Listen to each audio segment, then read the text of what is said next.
Et ce matin, je vous partageais que ce qui bloquait en fait l'évolution ou la révélation d'un certain espace, c'était toutes les charges émotionnelles, tout le package quelque part un petit peu négatif, de lourdeur, tout ce que notre corps émotionnel, notre tissu émotionnel avait capitalisé de négatif et qui avait emprisonné quelque part notre sphère émotionnelle et avait empêché en fait une certaine énergie de se débloquer.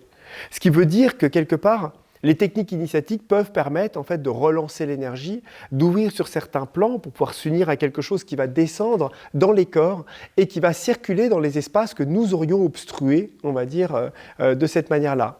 Cependant, j'ai remarqué que dans certaines techniques, il y avait des personnes qui prenaient peu ou pas assez en compte le fait que énergétiquement, en fait, en tout cas émotionnellement, elles étaient vraiment obstruées. Et qui insistaient sur le fait de vouloir percer à tout prix en fait, les espaces qui vont permettre, par exemple, à la Kundalini ou à certaines énergies de pouvoir circuler et qui vont se concentrer, on va dire, d'une manière un peu extrême ou se concentrer, on va dire, sur un espace pour tenter, on va dire, d'appeler en fait, cette lumière et tenter de stimuler quelque part le système phénique de manière à ce que cette énergie et cette lumière, on va dire, ou ces centres, puissent, par leur ouverture, on va dire, permettre à des énergies de monter. En ce qui est le cas de la Kundalini, en tout cas dans cette posture et ce type de technique, c'est à cette énergie de monter. Et avec le temps, en fait, mon expérience m'a vraiment montré que les gens oublient en fait que cette lumière, elle est divine, elle est consciente, que c'est le divin lui-même en fait qui se manifeste dans le corps. La chose, c'est qu'en fait, la Kundalini en elle-même, elle a plusieurs strates, en fait. Elle a plusieurs poches, elle a plusieurs niveaux. Et dans ces niveaux les plus primaires, ces premières couches, un petit peu comme une sorte de poupée russe, en fait, comme une fleur qui va s'ouvrir, et ben, ces premières pétales sont des pétales, on va dire, un petit peu éthérico-vitales, dans le sens où ces premières lumières, on va dire, qui vont commencer à monter, vont être une énergie qui est assez grossière, en définitive. Si on ouvre le tuyau, on va dire, un tuyau d'eau assez fort dans des tuyaux qui sont un peu sales, ce qui va arriver dès le début, c'est énormément de choses qui sont sales. C'est la boue qui va arriver en premier. Et pour que cette boue puisse être traitée correctement, il va falloir qu'il y ait une centrale de traitement. Simplement, dans une technique où on va respecter en fait, ce processus, en se concentrant principalement d'abord sur le traitement, on va dire, des émotions par un travail de nous-mêmes, mais aussi par une conscience qu'on va centraliser principalement sur le cœur, sur l'amour et sur une aspiration, et je dirais même encore plus par un appel du haut, c'est-à-dire une ouverture quelque part de cette Kundalini vivante, on va dire positive, cosmique, qui est celle du haut. Comme je vous disais, il y en a une, il y a un centre qui est en haut et un centre qui est en bas, qui est endormi, et un centre du haut qui est actif. La chose, c'est que quand cette partie-là s'ouvre doucement, on est déjà dans un siphon dans lequel il y a une action là. Quand cette partie-là est ouverte dans le sens où on a déjà cet appel qui est là et cette descente qui commence à se faire, ce qui arrive en bas est naturellement guidé en fait par le travail qui est déjà présent en haut. Si on stimule trop, on va dire, la Kundalini du bas en se centrant exclusivement par des techniques dans lesquelles on va faire des cris, des mouvements, des sons, ou alors on n'a pas encore cette aspiration dans laquelle on s'est relié, en tout cas on s'est relié, en tout cas notre aspiration n'est pas assez forte pour quelque chose de haut, mais on tente à tout prix simplement parce qu'on a entendu que la Kundalini c'était bien, qu'il fallait monter. C'est une technique ou comment ça s'appelle, on suit une lignée ou une tradition dans laquelle on va centrer exclusivement notre conscience sur ça, alors que la Kundalini ne doit être, pour ma part, que la conséquence, quelque part, d'une ouverture et d'un travail bien fait, la réponse à un appel du corps qui s'est ouvert. Vous voyez, une sève qui monte de fleurs qui se sont déjà ouvertes et qui sont prêtes, on va dire, à fructifier, et non une stimulation excessive pour appeler, on va dire, des fluides qui, de toute façon, dont la qualité et l'essence ne vont pas monter dans la meilleure qualité dès le début.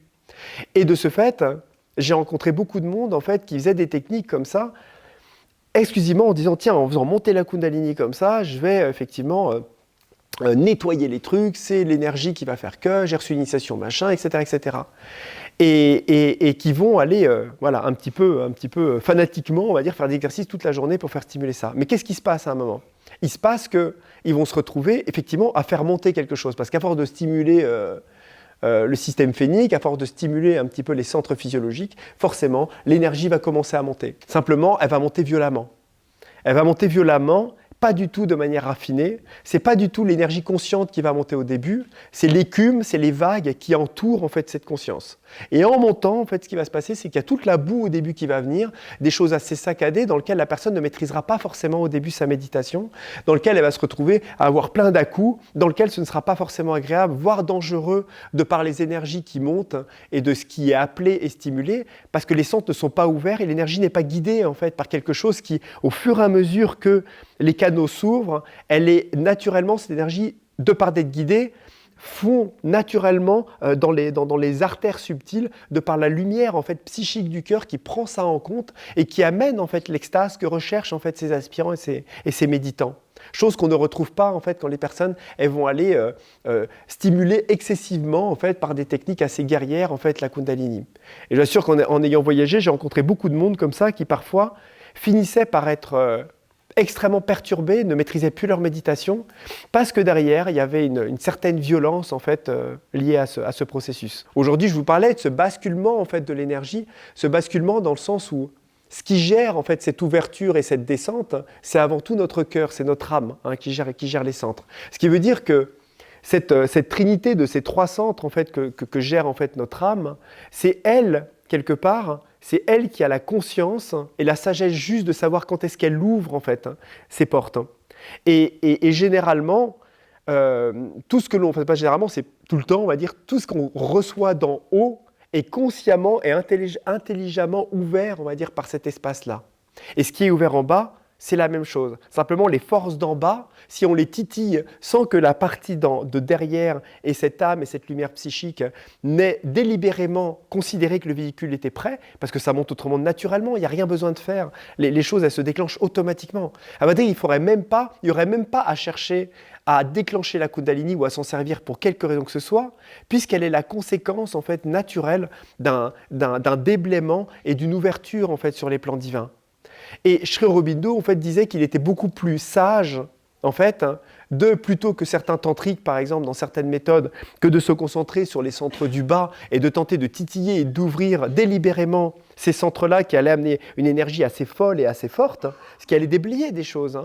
C'était d'abord d'ouvrir les centres du haut par l'appel au divin, la reliance, l'aspiration, être dans le cœur et appeler le divin, appeler, de manière à ce qu'en fait, cette lumière qui descend de plus en plus près, cette infusion en fait, du divin dans notre cœur, dans nos corps, petit à petit, prenne place dans tous les centres et dans tous les espaces de notre conscience, de manière à pouvoir accueillir dans une conscience cosmique déjà pleine, déjà pleinement ouverte, une énergie du bas, tellurique, divinement tellurique, pour prendre place et faire le travail qu'elle a à faire et effectivement unir, en tout cas, pluguer quelque part d'une manière beaucoup plus correcte, douce, on va dire, le processus, plutôt que d'aller stimuler et d'aller tenter, on va dire vraiment, d'aller le chercher, d'aller ouvrir. Et vous voyez, toutes ces techniques, en fait, étaient... toutes ces techniques un petit peu où on va les stimuler, etc., c'est des techniques en fait qui sont, enfin pour ma part, un petit peu relativement anciennes. Et on retrouve en fait beaucoup en fait dans les écrits anciens. À l'époque, on parlait beaucoup de la Kundalini, parce qu'à l'époque, en fait, quand les corps s'ouvraient et il n'y avait pas eu ce basculement, naturellement, en fait, le corps posait sa conscience vers le bas parce qu'il avait besoin, la matière et les corps avaient besoin de se perméabiliser, de se nourrir d'une certaine lumière, de se dilater, et pour ça, il fallait qu'en fait, cette lumière puisse monter et commencer à préparer les corps. Et ce que je veux dire, c'est qu'aujourd'hui, ce n'est pas forcément la peine de faire ça, et qu'il est beaucoup plus sage, de par la vibration actuelle, de ne pas chercher à faire monter l'énergie d'en bas, bien que pour certaines personnes, elle monte naturellement. Il y en a, il n'y a pas besoin, en fait, ils n'ont rien cherché du tout, ils ont démonté, c'est comme ça, là c'est encore un autre sujet, mais de se contenter plutôt de se concentrer quelque part sur le divin d'en haut et non le divin d'en bas. Parce que le divin d'en haut, il est libre, il est indépendant, il est éveillé.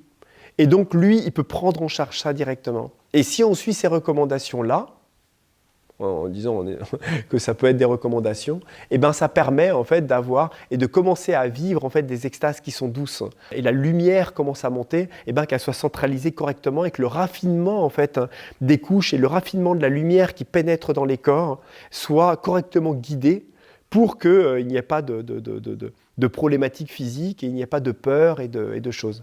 Parfois, il y a des personnes à qui ça arrive comme ça, mais parfois, il y a des personnes qui ont fait des techniques pour ça et qui ont, avec le tambour, le truc, les énergies, les machins, sans en fait avoir eu cette conscience de descendre dans le cœur, de se relier à l'amour ou à l'aspiration, mais ont tenté comme ça de stimuler les énergies parce que ça amenait éthériquement et vitalement des énergies qui de plus en plus amenaient le corps dans des transes extasiques avec machin. Bah oui, à un moment, ça monte. Mais qu'est-ce qui monte? Quelles sont les premières énergies qui montent quand elles ne sont pas guidées en fait, par la lumière? C'est ça aussi, il faut se rendre compte qu'on est un véhicule qui est fantastique en fait. On est une horloge suisse, c'est un truc mal foutu à côté. Parce qu'en fait, on est vraiment extraordinairement bien foutu.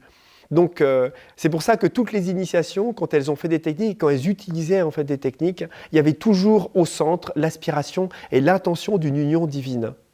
Comme quand on parle du yoga, par exemple, yoga, ça veut dire lien, ça veut dire unir.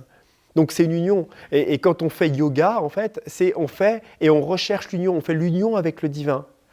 Et d'un certain point de vue, ce n'est pas un petit ensemble d'asana postural dans la salle communale à 19h le soir. C'est très bien, en fait, pour un petit peu de relaxation et tout ça. C'est très, très bien. Mais simplement, l'objectif de ces pratiques au début était autre. Et ça, des pratiques posturales comme ça, c'est vraiment très bien pour la santé. Mais quand on commence à faire des mantras rythmés, des machins avec des danses, avec des trucs où on crie, on commence à faire des trucs comme ça tous ensemble, avec machin, etc. Il faut savoir quelle est l'intention de faire ça. Parce qu'à un moment, il se passe quelque chose aussi. On vit des expériences. Et ces expériences, elles déclenchent aussi des mécanismes, on va dire, dans le corps. Parce que le corps, il est vraiment vivant, en fait. Donc si derrière, les personnes ne sont pas forcément prêtes, non prêtes dans leur appel et leur aspiration, mais prêtes dans certains espaces qui sont prêts dans leur corps, bah effectivement, quand ça arrive dedans, dans les tuyaux, ça déglingue un petit peu le tout, quoi. Mais c'est pas grave, en fait, après. Généralement, ce que je donne, en fait, comme conseil, c'est de réaliser, et c'est là où il y a des personnes qui confondent et qui pensent que c'est vraiment la Kundalini qui monte, c'est vraiment l'énergie d'en bas. Mais en fait, non, c'est pas encore la Kundalini qui monte. Elle n'est pas déclenchée. C'est les strates telluriques et tous les premières strates grossières des rythmes telluriques qui s'ouvrent en premier et qui sortent non guidées encore par cette lumière-là. Donc au début, ça va être des secousses. Certes, avec la puissance et la pression, ça va commencer à décoller des trucs, parce que c'est quand même une énergie, une lumière qui décolle, mais c'est pas encore ça. La Kundalini, c'est pas ça. La Kundalini, c'est doux, c'est profondément fondant. C'est agréablement lumineux. Quand elle monte, il n'y a plus rien. Le corps, il fond complètement. On est dans une sorte d'extase profonde dans le corps. On sent le corps qui se dissout, qui fond, en tout cas quand elle monte correctement. Parce que si elle monte dans un canot plutôt qu'un autre, ça peut amener d'autres phénomènes. Mais quand on a appris quelque part à la faire monter, on est dans une douceur, mais on serait presque... Ce serait presque la posture, avec la goutte qui tombe comme ça. On aura envie de rester comme ça, tu sais, ça donne quelque chose comme ça. Voire, on peut même pas, quelqu'un pourrait même pas rester comme ça en méditation. Quand la Kundalini monte, personne, enfin moi j'ai jamais vu quelqu'un, et même je pourrais pas rester comme ça quand la Kundalini monte. Quand elle monte, c'est... On a presque envie de... il y a un truc, on fond complètement et on se dissout. Et la notion doucement en fait du je commence à fondre. Et la lumière, elle monte, elle se raffine, et doucement, pouf, elle ouvre les sons. Et puis après ça monte, c'est comme un truc, c'est... Pouf. Oh. La chose c'est, si on est comme ça et on commence à trop mentaliser, l'expérience s'arrête, mais en fait c'est vraiment ça en fait qui se passe. Et la recherche, et on sait très bien qu'en fait cette lumière et cette énergie, elle tente et elle aspire à s'unir avec sa propre lumière polarisée qui est en fait cette énergie cosmique d'en haut.